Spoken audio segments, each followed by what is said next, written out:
Oh, now we are totally connected and linking up. And that was the most elegant way I've ever seen you drink that bottle of water. Gotta stay hydrated, you know? Gotta stay hydrated. Yeah, no, that's important. That's important. Absolutely.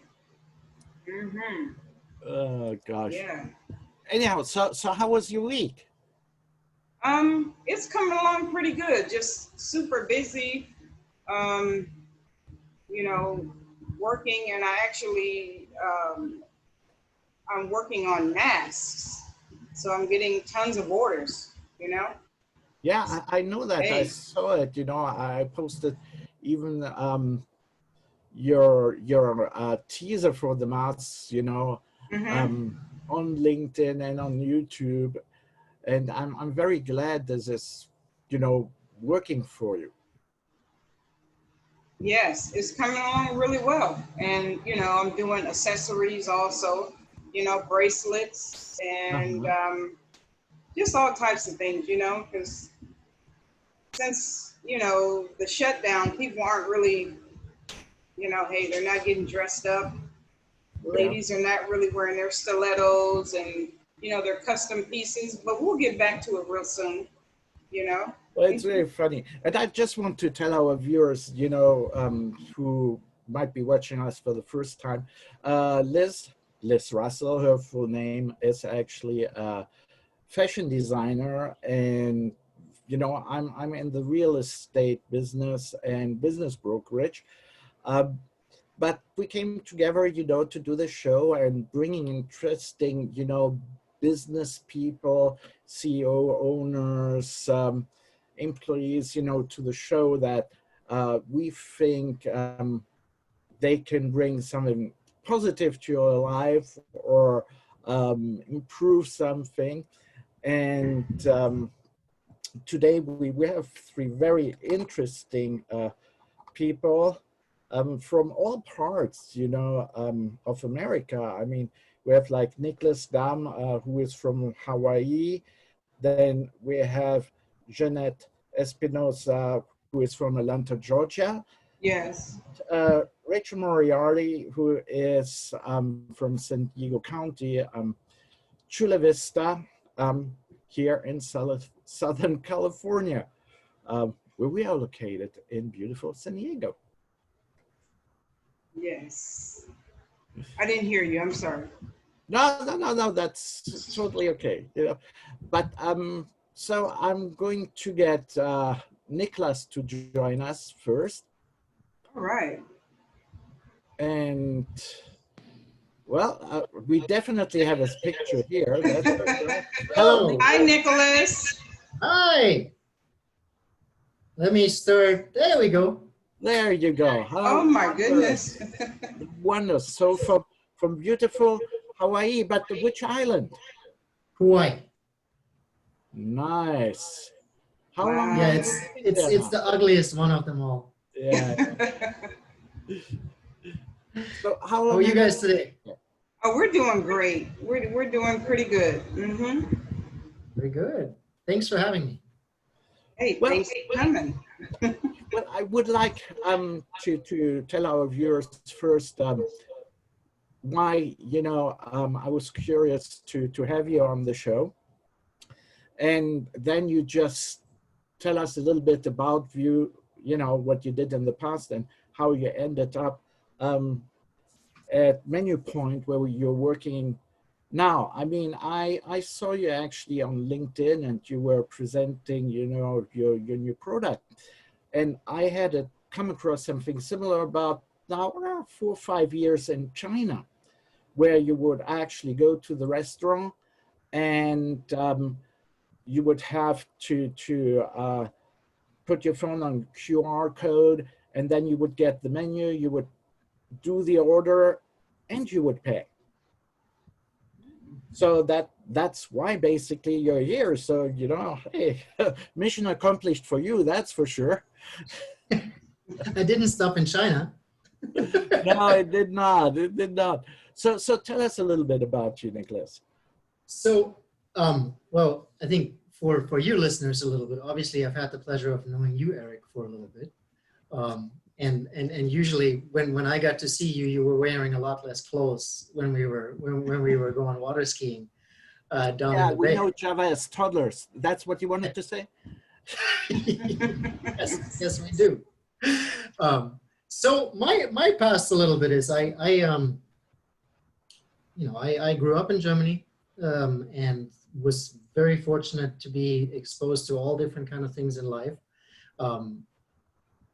Pretty much grew up with music, and for a long time pursued a dream of taking cello to university and becoming a cello teacher. Spent a lot of my time in my teenage years, really every single afternoon practicing for 5, 6, 7 hours and being very active there. Ended up in an all-German youth orchestra. Long story short, at some point my arms basically had muscle issues, which made me go back to having to relearn technique from scratch. And my teacher back then told me that I would have to give up the band I was playing in. I would have to quit the orchestra. I would have to break up with my girlfriend. And he said that too? Well, I'm getting to her in a minute. So the band disagreed, the orchestra disagreed, the girlfriend did agree.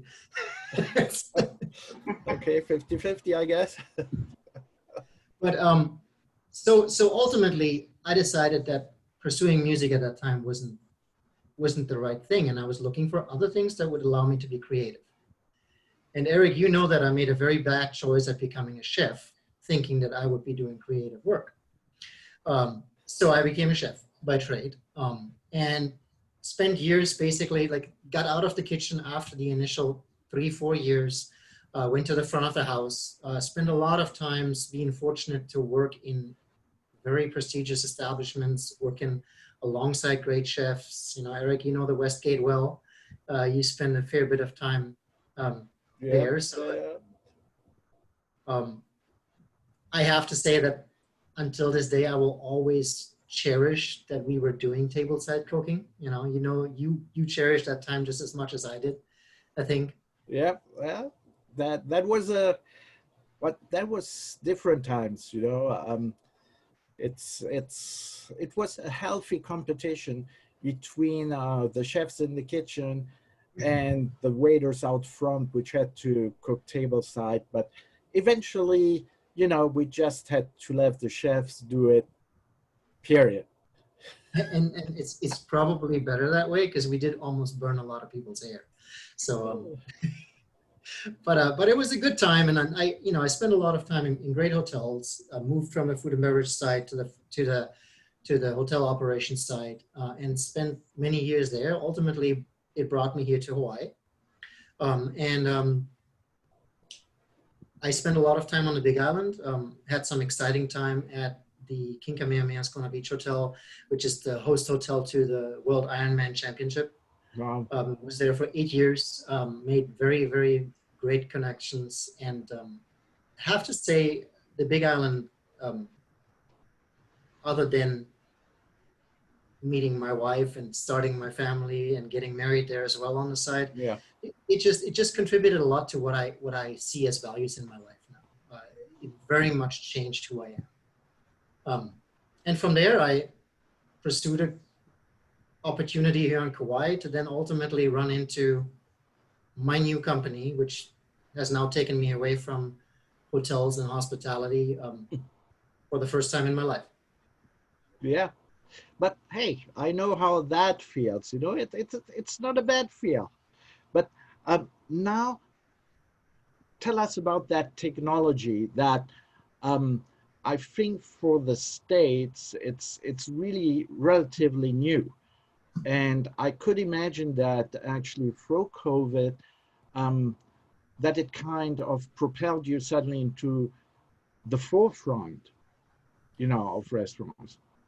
It's so what we do is, our company is actually not that new at what they're doing. And there is some other companies that do a very good job as well at doing something very similar. Don't talk about the others. No, Talk about your company. I was trying for a lead-in to show you what they're bad at, but anyway, I'm not going to do that. But I'm going to do something, and Liz, forgive me if your ears don't want to handle this. But in order for me to tell the story of my new company, I sort of have to start with introducing you to Ben. And Ben is not here with me, but I'm going to tell a little bit of a story of how Ben decided that MenuPoint was necessary. Okay.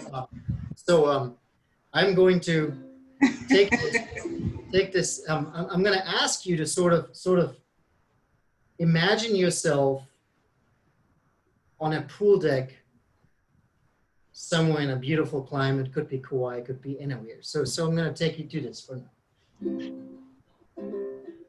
Somewhere over the rainbow, way up, the dreams that you dreamed of, once in a lullaby. One way over the rainbow, bluebirds fly. The dreams that you dreamed of. Where's my Mai Tai? We're there. We are just floored. We're listening. If we go viral, it's all your fault. You know, Ben was sitting at a beautiful pool deck, and he came to that whole thing. He had wonderful music playing, and he realized he had no drink in his hand. And he looked around, and he saw a whole bunch of people that were all in a great mood. And as you know, very oftentimes, especially in climates where you enjoy the casual feel, the feel of aloha, the relaxed feel, most of the times you see about 17 people gathered around the bar talking to each other, but you're sitting there without a drink in your pool chair. And that's basically how the technology started. Ben is a gentleman who, cheers, sorry, it's only 1 o'clock, so. It's okay. And he ultimately started developing MenuPoint, which is, and the idea came all down to the fact that he wanted to come up with something where, in this time where everybody is sort of glued to their cell phone, anyway, you give the operator the ability to take away your necessity to speak to them. So anybody can, you know, take their phone and either look at a menu, which is one of the products we have, or they can actually do exactly what Eric spoke about, you know, in the Chinese market, order their own food at the click of a button, utilize their pre-established payment method on the phone and just pay. And they even get a text message when the food is about to come. You can call the waiter if you'd like. So that's ultimately what it is in short. In short. In short. Sounds simple. Sounds pretty simple enough.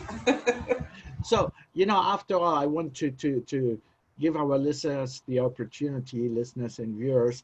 I mean, they could just hold their phones, I guess, on your QR codes, you know, that we see in your background. Yes. So if you like to, you could see a sample menu, or on the little QR code that has the Pelican on it. It takes you to like a simple ordering screen, and it's just very simple. And you know, oftentimes you have the classic thing of, wait, the waiter didn't get my order right, or they didn't ask me the right question, the temperature was wrong on the burger. You have the ability to make the customer give you all that information, and you sort of take away that room for error. So there's a lot of upsides to it. So if I would be a restaurateur and I wanted now that technology, who would I contact in your company? Me. Oh, well, hey, Larry President. So unless you didn't, how would we contact you then, Niklas? So unless you didn't want to talk to me, Aaron and Ben, and we obviously have other folks that can help you. But generally, even though I'm on Kauai, you know, one of the great advantages that we have is we can help you install this program anywhere without having to physically be there with you. So it's as easy as sending you basically a tablet that has your menu pre-programmed on it, and you turn it on and we send you live, and from there on out everything can be done remotely. So I can be reached, MenuPoint can be reached at just menupoint.net. You know, I like that because I think that many people in the industry don't even realize how easy it could be for them. You know, just to install that software, just go and no, our program is not sponsored. However, if you want to in the future, you can always do that. But for me, it was more like really going there, putting you out there, because I think this is a technology which it's going to catch on.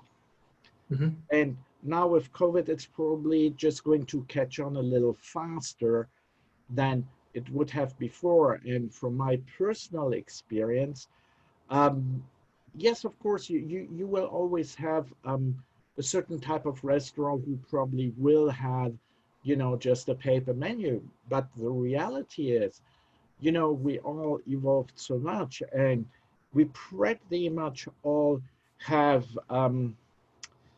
with the exception, I think, of my mother, a smartphone.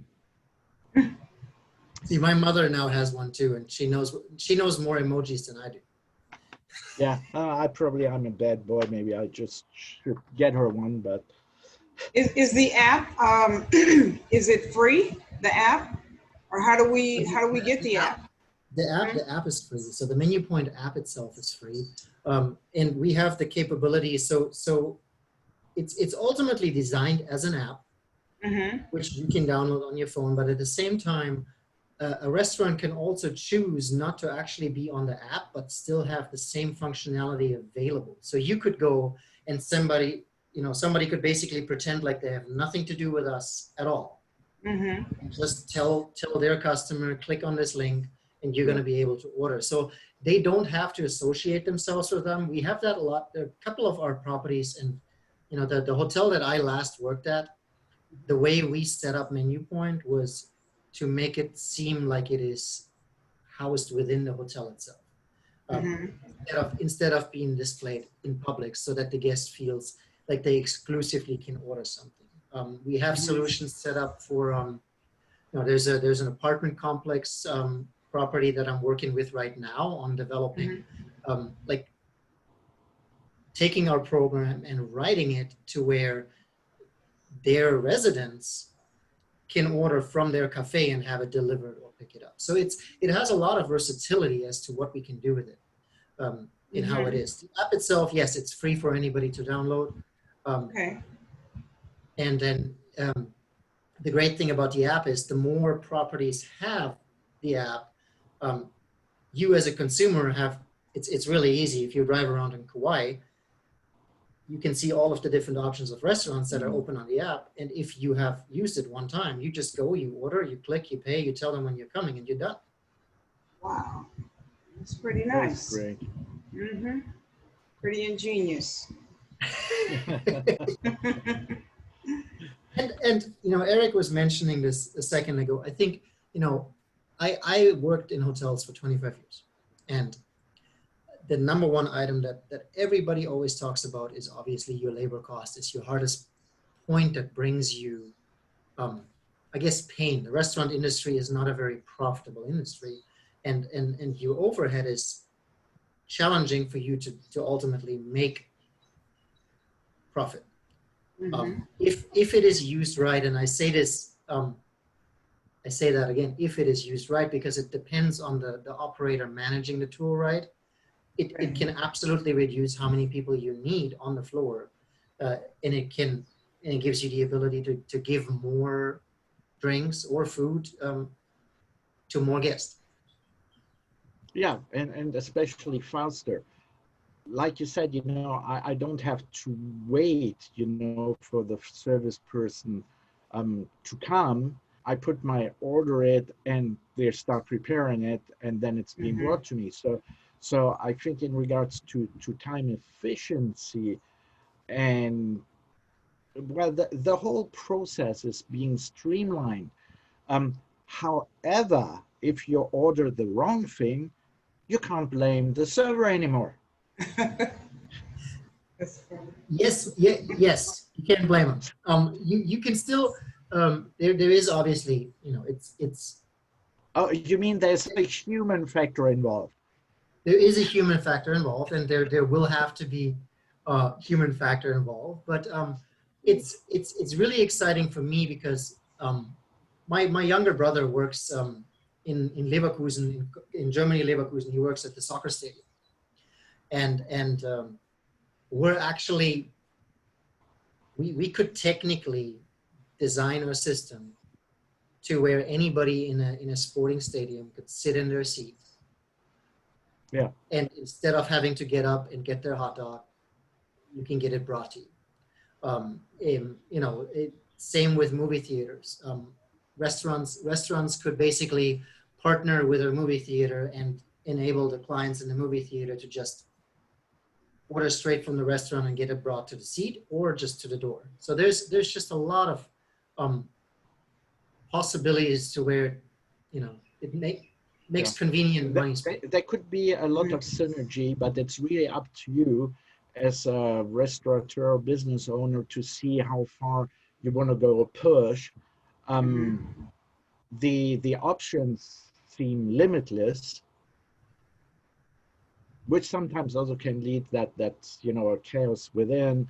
But overall, like I said, I just put it out there. I know, well, people know me, I'm actually a traditionalist, you know, when it comes to food and beverage, but, you know, times do change.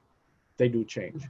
And in this case, it's really, you know, a step to make it easier for the consumer and the hospitality person, you know, to get things moving. And in this case, you know, being able to keep the social distancing and still have, you know, an enjoyment. And you know that we are lucky right now. We're beginning of the summer, so people can sit outside.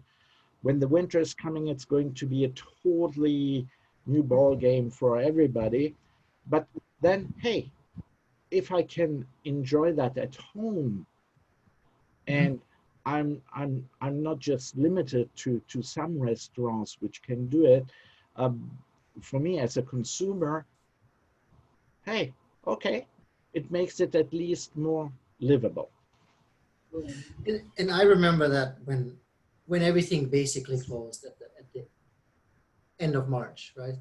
Really, one of the biggest thing was, and so many here in Kauai County, or all the different Hawaii counties, one of the first initiatives was to provide people with information on who was actually providing takeout. And a lot of restaurants have really adapted, in my opinion, very well to mixing the takeout as a volume driver versus only having folks dine in and sit down. And if, you know, we all don't really know what's going to come and when a vaccination is going to be here to support things to change. But I personally think that restaurant dining is going to somewhat change forever. Right. Oh yeah, that is, I would say, for certain.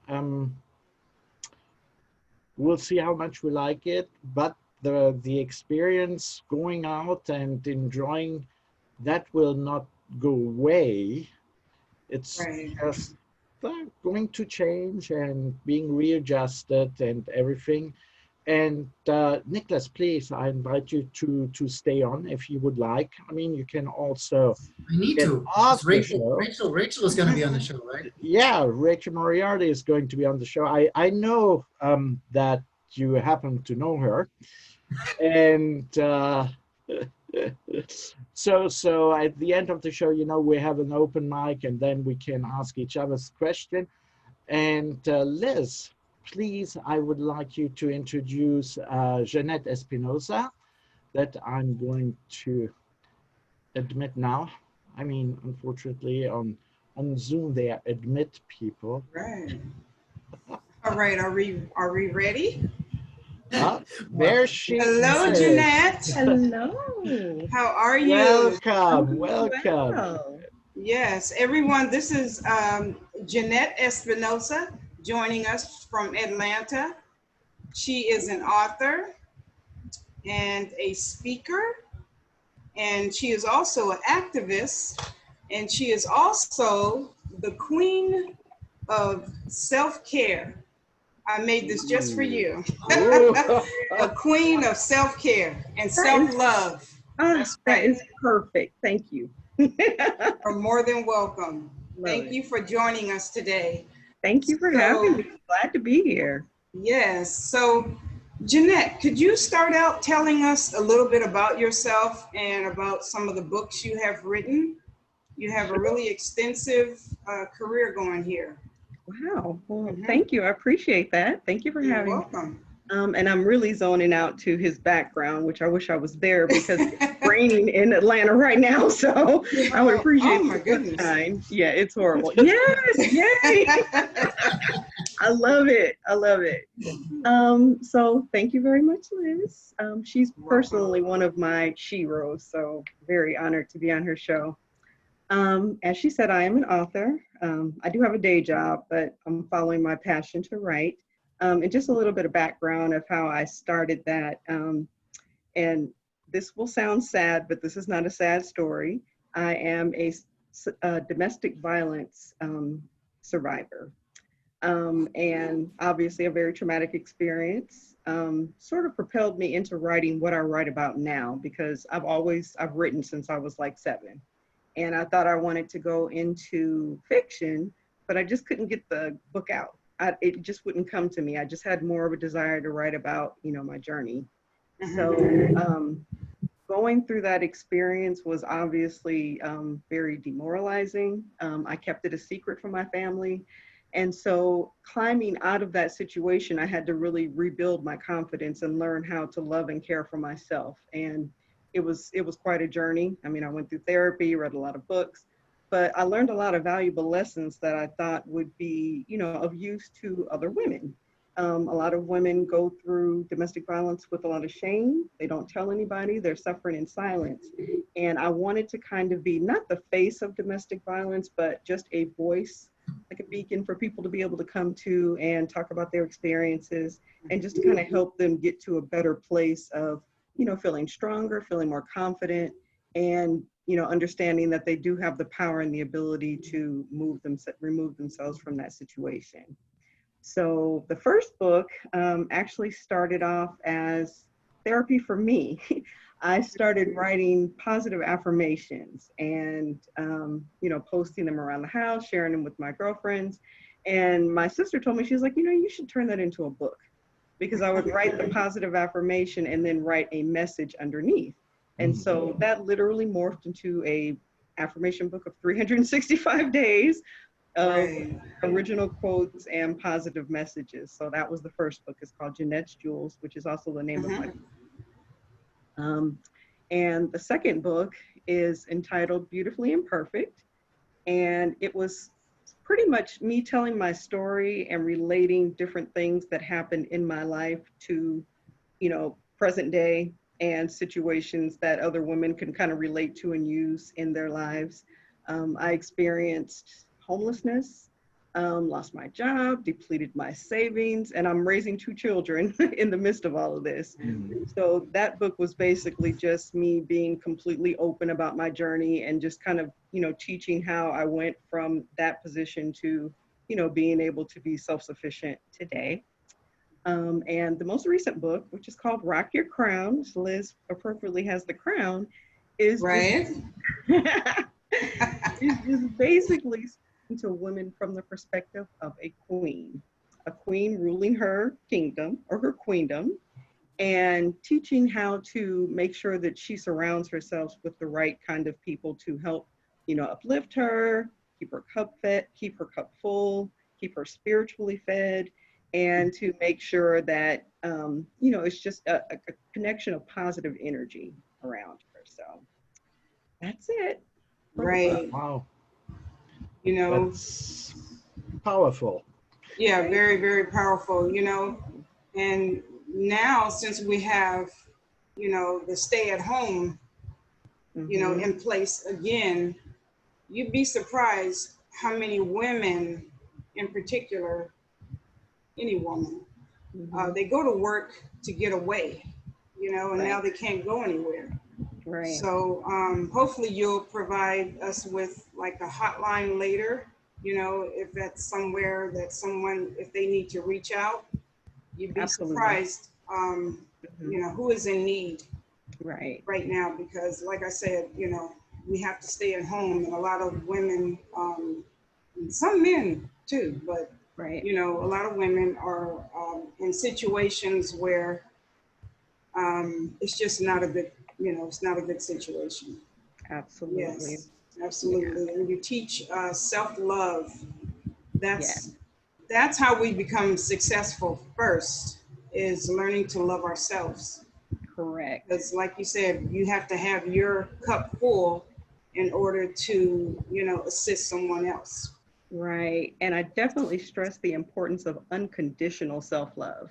We women tend to love ourselves when, you know, we have perfect hair or perfect job, if we have a man, if we have money or things like that. But it's important to maintain that self-worth no matter what is going on, because literally how you feel about yourself is what you draw to you.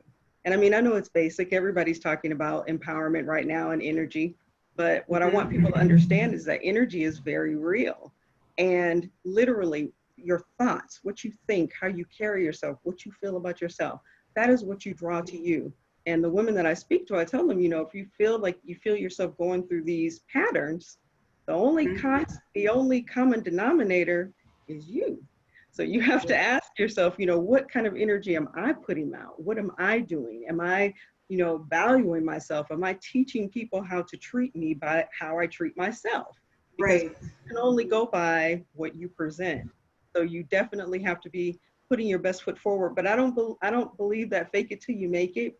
I believe you get behind closed doors, get with yourself, find whatever your spiritual practice is, pray, meditate, and get yourself together first, so that when you come out, it's authentic. Because people, unfortunately, with malicious intent can tell when somebody is not, you know, being authentically themselves. And if they intend to harm you, then, you know, they will try to. You have to present a strong front and a fullness of yourself, filled with self, that people can see.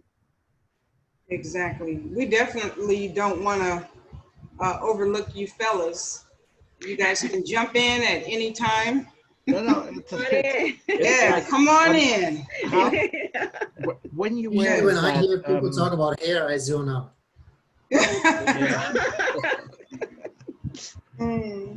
When you were in that domestic violence situation, you said you were also taking care of 2 kids. Yes. So I guess that to a certain extent they probably also saw what was going on in the household. How can you get out of that, you know, that situation? Because unfortunately, we know when we look at statistics, it's happening. It's happening, you know, behind closed doors, especially now. Right. And that suppression and that I'm sure there's also a lot of fear involved. Yes. You know, is he going to attack, you know, my children too?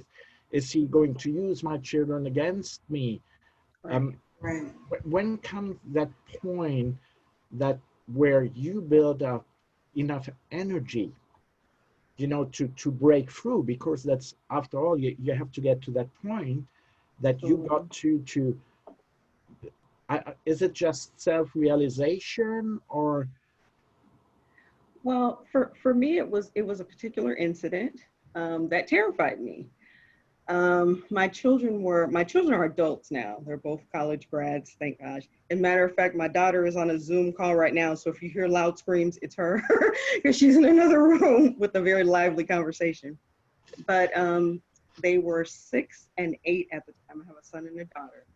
And my ex-husband having a situation, and he picked up a 20-pound weight and held it up and was going to hit me in the head with it. So needless to say, I would have died or been crippled or whatever. So when I saw him coming down with the weight, instinctually, I called out my son's name. And I don't even know where that came from. It was just because my son was 8 at the time. Obviously, there was nothing he do. And he was asleep in the next room. But in me calling out his name, my ex-husband, I guess, kind of snapped. But unfortunately, my son heard me and came in the room. So he just saw, his father standing there with that weight and me cowered on the ground. So at that moment, I knew. I said, I've got to get out of here. He had never done anything to my children physically, but obviously when you're in the household and that type of environment, mentally they are obviously affected. So literally the very next day, I called in sick to work. I packed up everything that I could. My family did not know what was going on because it was just a shame thing. I didn't tell anybody. But thankfully, my sister lived in the area and I told her, me and the kids are coming to stay with you. So that day I left and I never went back. And, there was a lot of drama obviously because I had the kids and he didn't know where I was. But when I tell women the story, I tell them that, it doesn't have to get to that point where you are fearing for your life. And even if you don't have anybody or you think that you don't have anybody, you always have yourself.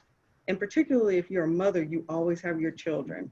My children literally kept me alive and helped to sustain me during that process, after, because they were my driving force. It was like, I have to get myself together and I have to do it for these babies. I owe them more than, what they came into this life with. So it's not easy. And, when I talk to women, everybody wants a magic fix. There is no magic fix. Every woman is different. Every woman comes to this realization at a different point in her life. But what I stress is that having faith first, having a spiritual practice, and just making sure that you stay rooted in who you are, making sure that every day you try to find your own worth. Because when you value yourself, there's just certain things that you won't put up with. Like people who meet me now who don't know my past, when I tell them, they don't believe it because it's just a different place that I am now. And and it's a daily struggle. Nobody is perfect, but now they're the way that I feel about myself, there are certain things that I just no longer put up with anymore. And, it's good to have ownership of who you are, so. Right, exactly. It takes a lot of courage to get out of a situation like that. Yes. Because a lot of women go back. Unfortunately, a lot of them go back because they don't have anyone. They think that that's pretty much it, but it's not. So I'm so very happy to know, that you came out of your situation and you're an author now. So now you're teaching other women how to be strong and how to stay strong, so a lot of women look up to you and that's really a good thing. Thank you. So where could we find your books? You can find me everywhere. Oh, okay. I'm everywhere. Except Hawaii. Except Hawaii, the place I want to be. But they're actually on my website first. That's the quickest way to get to everything, JeanetteCespinoza.com. But my books are available on Walmart.com and Amazon.com. So, So I didn't hear the first one. I heard the Amazon.com and the other one? Amazon and Walmart.com. Ah, okay. Right. Yeah. Okay, that's wonderful. So is there like a hotline or a number that's available if someone is watching and they feel like you have really touched them today? There's actually there's a few, and I apologize because I didn't know I was going to put, but it's on my website. Okay. So they go to JeanetteCespinoza.com, and then they can also reach out to me directly. and I can Right. put them into in touch with things in their area as well. They Yes. just message me on my website. I think Jeanette that's is great. also, she is on Facebook, she's on Instagram, LinkedIn, so you can find her anywhere, pretty much. Everywhere. Under Yeah, Jeanette C. everywhere. So if you Yeah. want to reach out to her. Mhm. Well, congratulations. That's all I can tell, that everything has worked out for you and, your family to come out on the other side, in a positive way. We know so many people come out hurt. So, Right. I mean, the hurt will probably never go away. No, it doesn't. It doesn't, but you can learn to live with it. And obviously, once you practice gratitude, you realize to be thankful for the things that you have, and they outweigh the bad every time. Right, exactly. Can I ask you one more question? Are you working on another book right now? Yes, I am. I am expanding Jeanette's Jewels, which is my company that's turning into an empowerment product company. And the first product that I'm putting out are journals, guided journals. And they will be obviously Jeanette's Jewels, but they will be for different topics. And so the first one will be out next month. And everything that I do will be, I promote it on social media and it'll be on my website. So if people go to my website, I'll always have a coming soon. So that way they can see what's happening and what products I'm putting out. Right, that's awesome. That's awesome. Jeanette, the blue that you're wearing on your book cover for Rock Your Crown, you look absolutely stunning in that blue. So That's awesome. yes, I'm on your website right now. Thank you. I was trying to find you on LinkedIn while you were speaking, and now I got to your website. So I'm glad I got to see it. And, thank you so much. And I have to give Liz credit for that, because she told me whenever I am on television or I'm taking pictures that the color blue is the color to wear. So that is precisely why I chose that outfit. Oh, wow. Thank you. Yes. Thank you. Well, hey, You look awesome. what you're doing. Thank you. After all, Liz, the fashion designer. Exactly. Yes. Actually, we're speaking about design, so let's hop to our next guest. And please, Jeanette, please feel free to stay. I would love you to stay. And at the end, we have an open mic session, and you can just ask each other's question. And now we're going to have Rachel Moriarty on board. Hello, Rachel. Hi, Rachel. Ah, there you are. You just might want to turn your phone around. Oh no! Oh, yeah.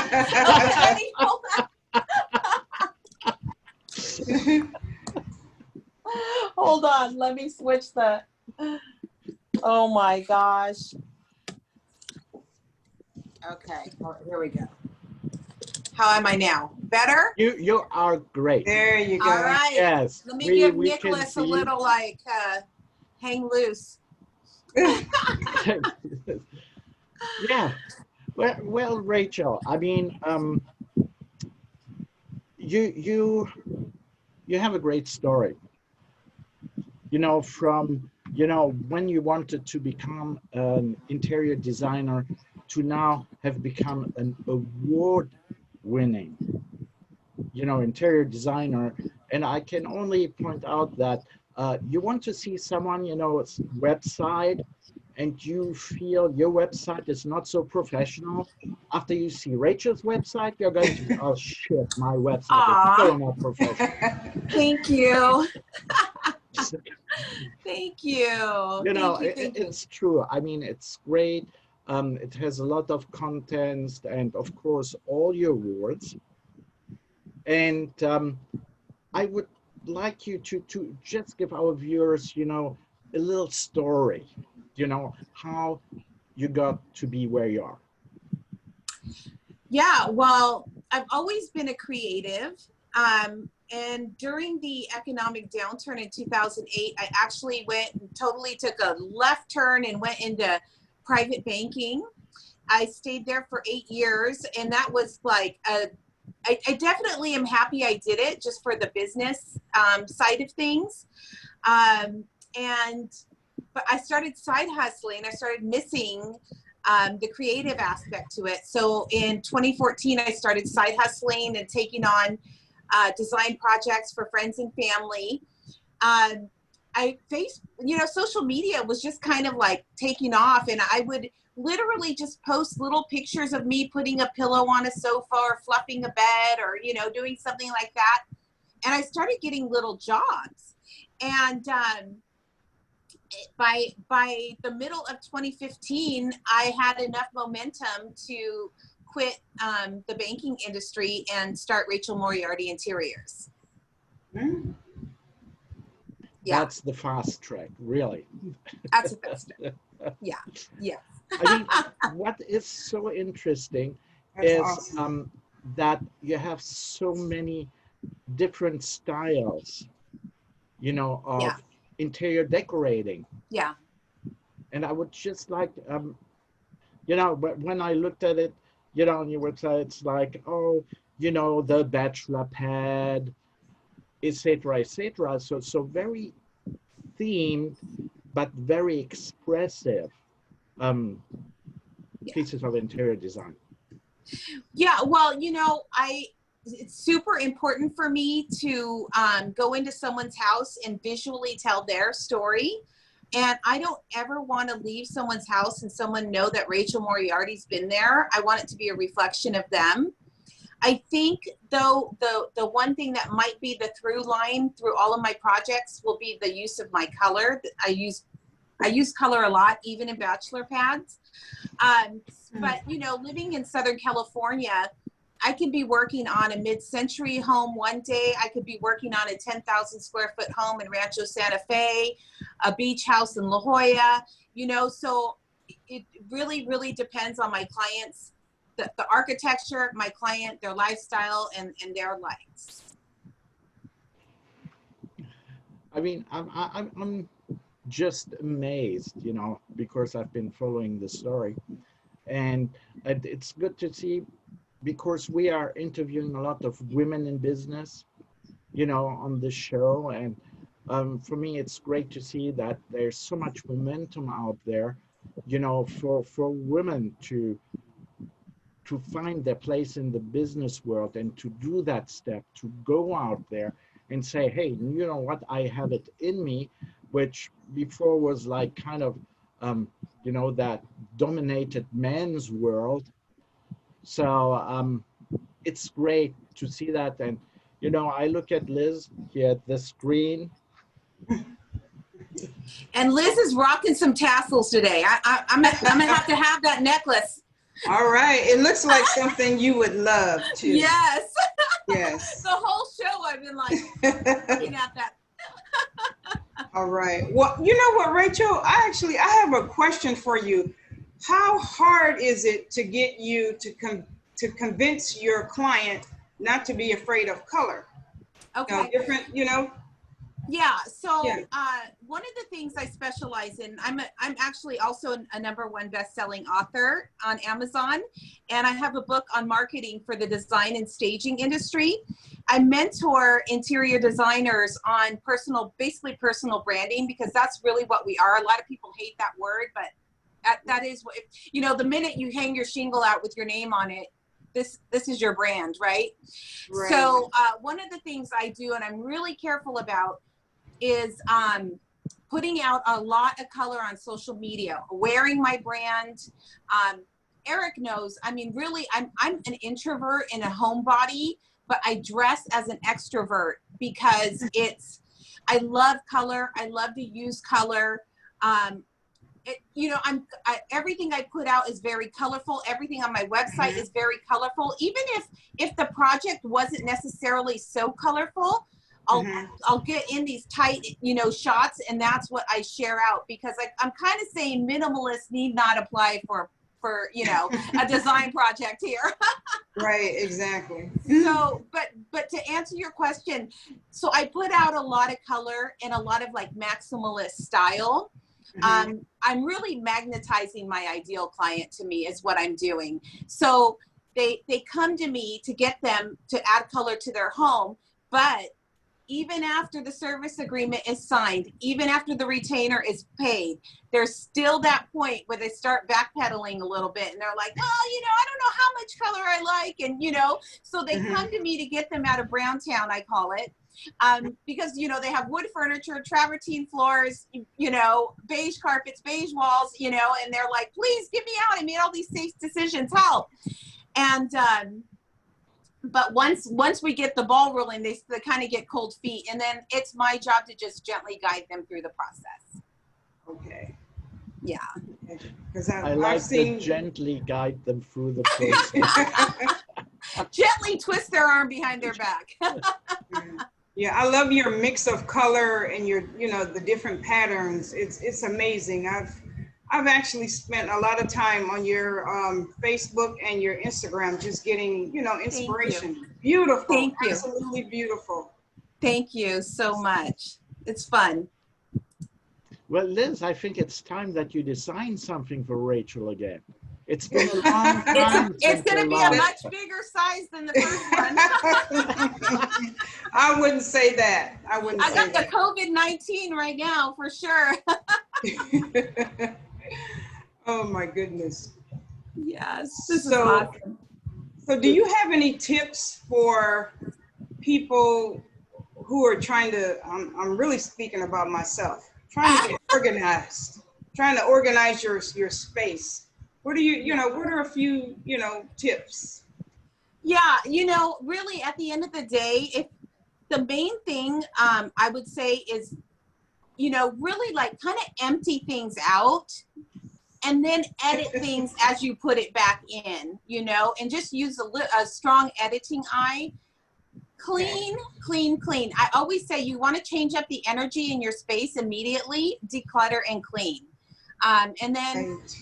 And then you can kind of close the gap with a couple, cute things, cute throw pillows and blankets and stuff like that, some art. Mm-hmm.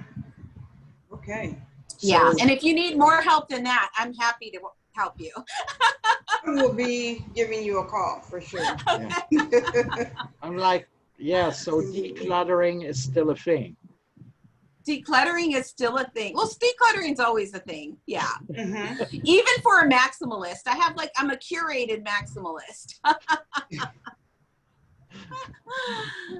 I like that. I'd never had that. Heard that one before. A curated maximalist. Yes. I like that very much.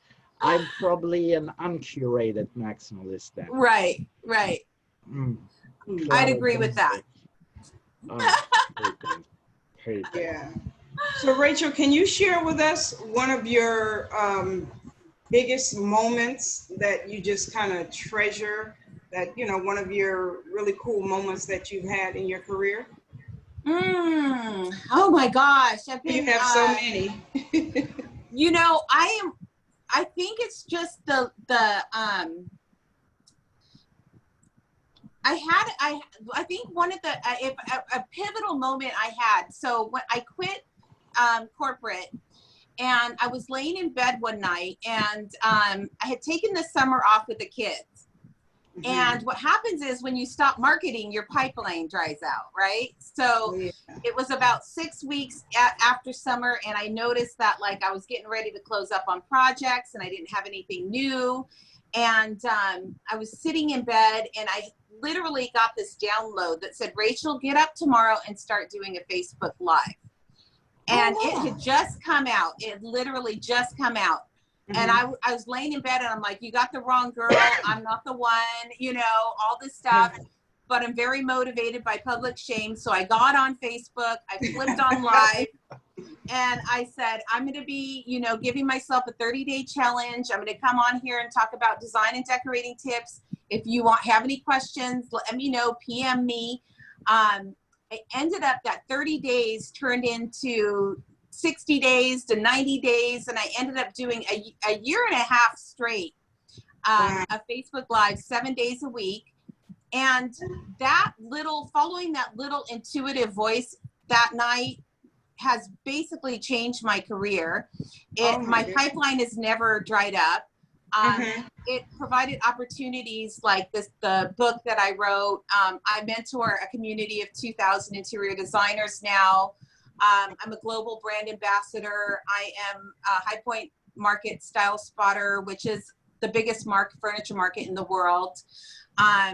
You know, it just really put me on the map. And when I knew I worked for HGTV, when I knew I really was onto something is I got a private message, and it was the owner of the Design Network, and he just said one line, "You're about to be my best friend."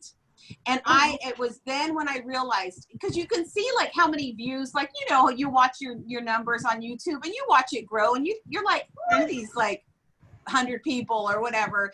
And it was just funny when it really put it, you know, kind of a face, and I was like, the owner of the Design Networks, you know, so, and the producers of HGTV reached out to me, and this was all through live streams. So I think that was, you know, it was little courageous steps, but that was probably the pivotal moment of my career. Wow, that's awesome. That's awesome. Yeah. Yeah. That's really cool. Well, hey, I think it's a beautiful story. And you know what? With that, actually, I want to give it to open mic. So, Perfect. you know, if you have questions to each other or for us, please feel free to ask. Now is the moment. And don't forget, we are live.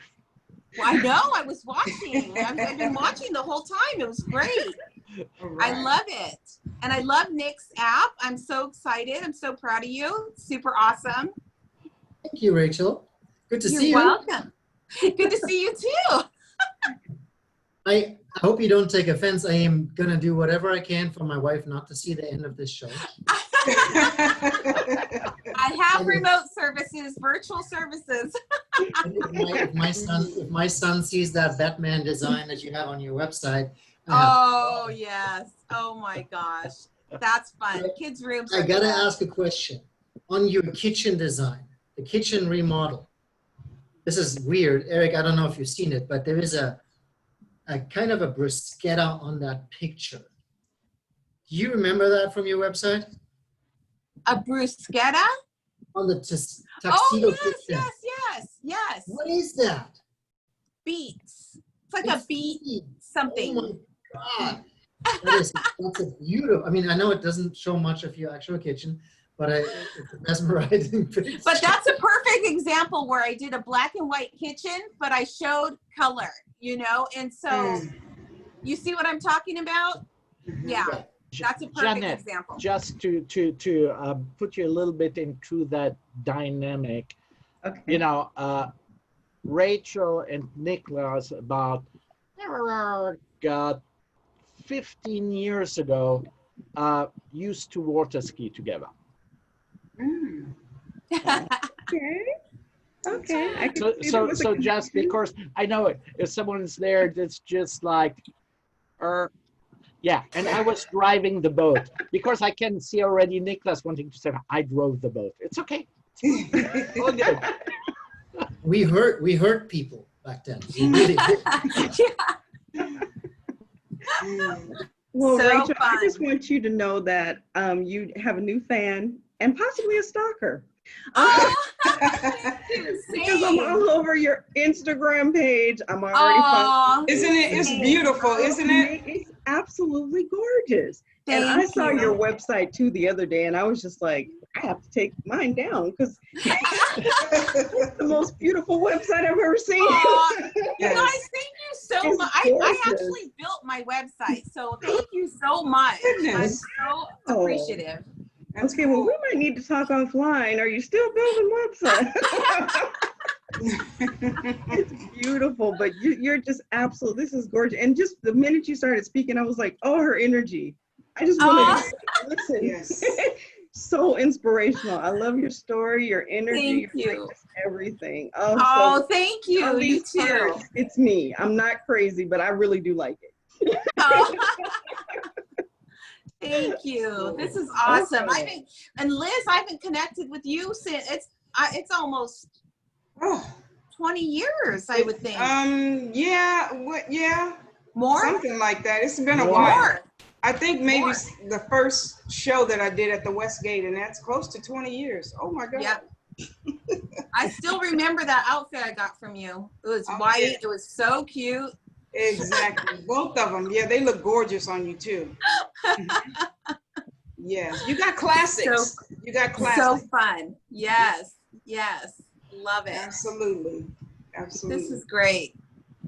So actually, have you found yourself slowing down a little bit because of Corona, or really affected you? And how's that? You know what?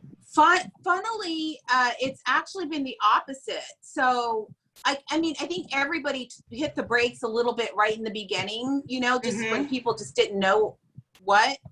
But pretty quickly after that, it was like, Rachel, you've got to help me. The kids are home. I'm trying to work. They're trying to, it really became about not just surviving through quarantine, but really thriving and setting up your home, and really could be set up. Right. Because kids are not going back to school in the fall. And so no, they're not. People are looking at their homes differently. The home is everything now. It's entertainment, it's school, it's work, it's, people are cooking more. Yeah, exactly. Yeah, and absolutely. Even the way that people are entering their home is different. Like they're like decontaminating kind of now, like the shoes go off, the sanitizing, the masks come off. I know we enter not from the front door anymore. We enter from the back which is the laundry area, so that we can, depending on what we have going on. So the home has completely changed. And I think also people kind of looking at, and just being like, I need some color in here, or I need something to make me happy.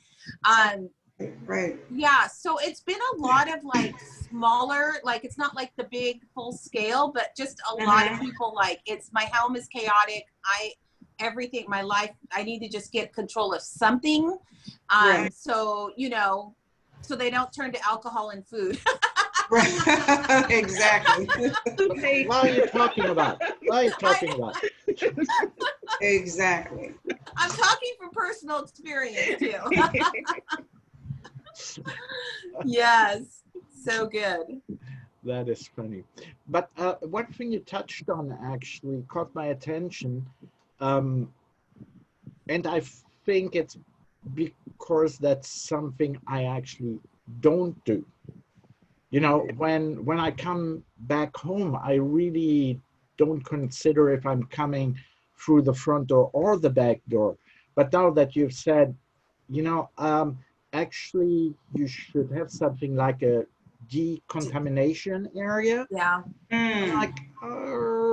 That kind of actually totally makes sense. Yeah. It does. In fact, I'm doing a show house, and I have the decontamination room. And so we're literally like, there's literally something that you can put your clothes on. It's like almost like a dry cleaning thing, but it will sanitize your clothes. And I mean, life as we know it has changed. And so I think it's going to be it's a new concept, but I think it's going to be a new thing. Yeah. Right. I believe so too. But I experienced that in my market life, from the real estate side. We do a lot of virtual viewings now, but we still do some, physical viewings because some clients insist, and that's normal. And they all have to sign waivers to make sure that nobody's going to be liable. And you happen to do a lot of staging, for people which want to sell their house. And I don't know if people really understand the power of staging a house, because that can make $15,000, $20,000, $30,000, revenue in addition, just there. Yeah, I think people, the last thing they want to do is invest in staging before they put their house on the market, but they don't realize getting that counter offer and having to lower the asking price is a lot more actually. So they could, it actually is a benefit to them. You have to stop. It doesn't matter if people want to even come and see the place in person. Everybody starts their search online. You have to stop people's scroll. And so it has to look perfect for people to even, you got to get them to the place to walk it. So it does. So any more questions or answers to questions we didn't ask? no, why is he laughing? No. I'm going to be in touch with you, Rachel. Okay, I love it. Is this one of your creations? Oh yeah, absolutely. That's my question. Yeah, me too. I'm gonna be in touch with you too. Yeah, this is from the Love Collection. I do a series of necklaces. Can you tell? Can you tell? I need that. I need that. And a cuff. And a cuff. Mm-hmm. I'm all in. Yeah. Does it have Is that attachable somehow? I can do tassel earrings to go with it, custom. Absolutely. Yeah, I love it. I love it. This has been so much fun, you guys. Thank you so much. I love your show. What a great thank you, Rachel. Thank you so much. We certainly appreciate that. Well, Niklas, Jeanette. Thank you guys. Rachel. Yes. It's been fun. Had a great honor time. of it. Yes. Okay, guys. Have a great day. Thank you. Stay safe, everyone. Thank you so much. You too. Bye, take care, Bye. Nicholas, Rachel, and Jeanette. Thank you Bye, guys. Jeanette. Okay, Bye. Bye. Take care.